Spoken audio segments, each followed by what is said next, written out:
అటు తరువాత యూదుల పండుగ ఒకటి వచ్చెను గనుక యేసు యెరూషలేమునకు వెళ్ళెను. యెరూషలేములో గొర్రెల ద్వారము దగ్గర హెబ్రీ భాషలో బేతస్దా అనబడిన ఒక కోనేరు కలదు. దానికి 5 మంటపములు కలవు. ఆయా సమయములకు దేవదూత కోనేటిలో దిగి నీళ్లు కదలించుట కలదు. నీరు కదలింపబడిన పిమ్మట మొదట ఎవడు దిగునో వాడు ఎట్టి వ్యాధి గలవాడైనను బాగుపడును. గనుక ఆ మంటపములలో రోగులు, గ్రుడ్డివారు, కుంటివారు, ఊచకాలు చేతులు గలవారు గుంపులుగా పడియుండిరి. అక్కడ 38 ఏండ్ల నుండి వ్యాధి గల ఒక మనుష్యుడుండెను. యేసు వాడు పడియుండుట చూచి వాడప్పటికి బహుకాలము నుండి ఆ స్థితిలో నున్నాడని ఎరిగి, స్వస్థపడగోరుచున్నావా అని వానిని అడుగగా, ఆ రోగి, అయ్యా, నీళ్లు కదిలింపబడినప్పుడు నన్ను కోనేటిలోనికి దించుటకు నాకు ఎవడనూ లేడు గనుక నేను వచ్చినంతలో మరి ఒకడు నాకంటే ముందుగా దిగునని ఆయనకు ఉత్తరమిచ్చెను. యేసు, నీవు లేచి నీ పరుపెత్తుకొని నడువుమని వానితో చెప్పగా, వెంటనే వాడు స్వస్థత నొంది తన పరుపెత్తుకొని నడిచెను. ఆ దినము విశ్రాంతి దినము గనుక యూదులు, ఇది విశ్రాంతి దినము గదా, నీవు నీ పరిపెత్తుకొన తగదే అని స్వస్థత నొందిన వానితో చెప్పిరి. అందుకు వాడు, నన్ను స్వస్థపరిచిన వాడు నీ పరిపెత్తుకొని నడువుమని నాతో చెప్పిననెను. వారు, నీ పరుపెత్తుకొని నడువుమని నీతో చెప్పిన వాడెవడని వానిని అడిగిరి. ఆయన ఎవడో స్వస్థత నొందిన వానికి తెలియలేదు. ఆ చోటను గుంపు కూడి ఉండెను గనుక యేసు తప్పించుకొని పోయెను. అటు తరువాత యేసు దేవాలయములో వానిని చూచి, ఇదిగో స్వస్థత నొందితివి, మరి ఎక్కువ కీడు నీకు కలుగకుండునట్లు ఇకను పాపము చేయకుమని చెప్పగా, వాడు వెళ్ళి తన్ను స్వస్థపరిచిన వాడు యేసు అని యూదులకు తెలియజెప్పెను. ఈ కార్యములను విశ్రాంతి దినమున చేసినందున యూదులు యేసును హింసించిరి. అయితే యేసు, నా తండ్రి ఇదివరకు పని చేయుచున్నాడు, నేనును చేయుచున్నానని వారికి ఉత్తరమిచ్చెను. ఆయన విశ్రాంతి దినాచారము మీరుట మాత్రమే గాక దేవుడు తన సొంత తండ్రి అని చెప్పి తన్ను దేవునితో సమానునిగా చేసుకొనెను గనుక ఇందు నిమిత్తమును యూదులు ఆయనను చంపవలెనని మరి ఎక్కువగా ప్రయత్నము చేసిరి. కాబట్టి యేసు వారికి ఇట్లు ప్రత్యుత్తరమిచ్చెను, తండ్రి ఏది చేయుట కుమారుడు చూచునో అదే కాని తనంతట తాను ఏదియూ చేయనేరడు. ఆయన వేటిని చేయునో వాటినే కుమారుడును అలాగే చేయును. తండ్రి కుమారుని ప్రేమించుచు తాను చేయు వాటినెల్లను ఆయనకు అగపరచుచున్నాడని మీతో నిశ్చయముగా చెప్పుచున్నాను. మరియు మీరు ఆశ్చర్యపడినట్లు వీటికంటే గొప్ప కార్యములను ఆయనకు అగపరచును.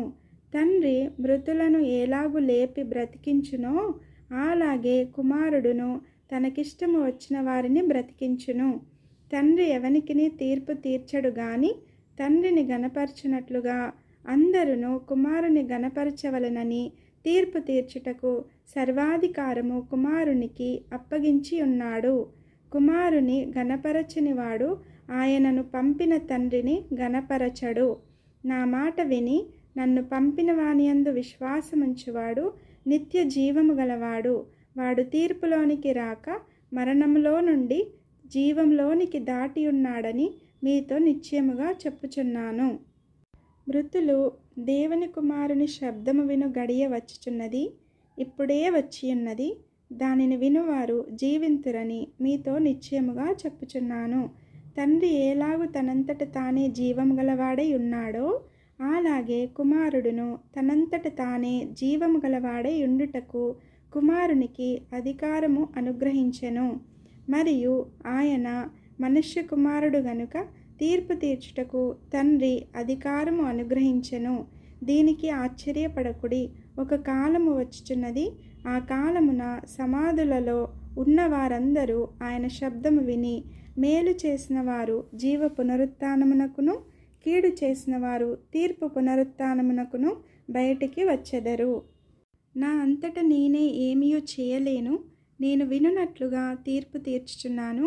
నన్ను పంపిన వాని చిత్త ప్రకారమే చేయగోరుదును గాని నా ఇష్ట ప్రకారము చేయగోరను గనుక నా తీర్పు న్యాయమైనది. నన్ను గూర్చి నేను సాక్ష్యము చెప్పుకొని నేడల నా సాక్ష్యము సత్యము కాదు. నన్ను గూర్చి సాక్ష్యమిచ్చు వేరొకడు కలడు.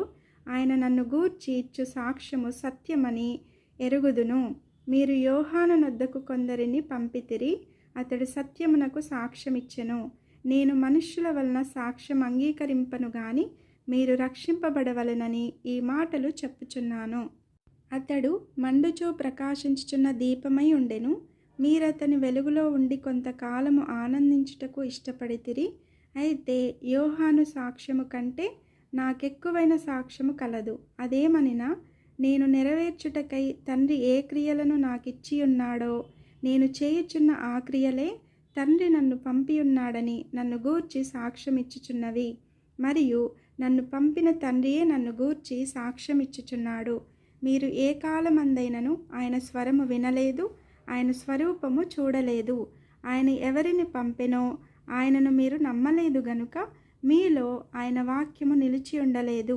లేఖనములయందు మీకు నిత్య జీవము కలదని తలంచుచు వాటిని పరిశోధించుచున్నారు. అవే నన్ను గూర్చి సాక్ష్యమిచ్చుచున్నవి. అయితే మీకు జీవము కలుగునట్లు మీరు నా యొద్దకు రానొల్లరు. నేను మనుషుల వలన మహిమ పొందువాడను కాను. నేను మిమ్మల్ని ఎరుగుదును. దేవుని ప్రేమ మీలో లేదు. నేను నా తండ్రి నామమున వచ్చి ఉన్నాను, మీరు నన్ను అంగీకరింపరు. మరి ఒకడు తన నామమున వచ్చిన ఎడల వానిని అంగీకరింతురు. అద్వితీయ దేవుని వలన వచ్చు మెప్పును కోరక ఒకని వలన ఒకడు మెప్పు పొందుచున్న మీరు ఏలాగు నమ్మగలరు? నేను తండ్రి యొద్ద మీ మీద నేరము మోపుదునని తలంచకుడి. మీరాశ్రయించుచున్న మోషే మీ మీద నేరము మోపును. అతడు నన్ను గూర్చి వ్రాసెను గనుక మీరు మోషను నమ్మినట్టయినా నన్నును నమ్ముదురు. మీరతని లేఖనములను నమ్మని ఎడల నా మాటలు ఎలాగు నమ్ముదురనెను.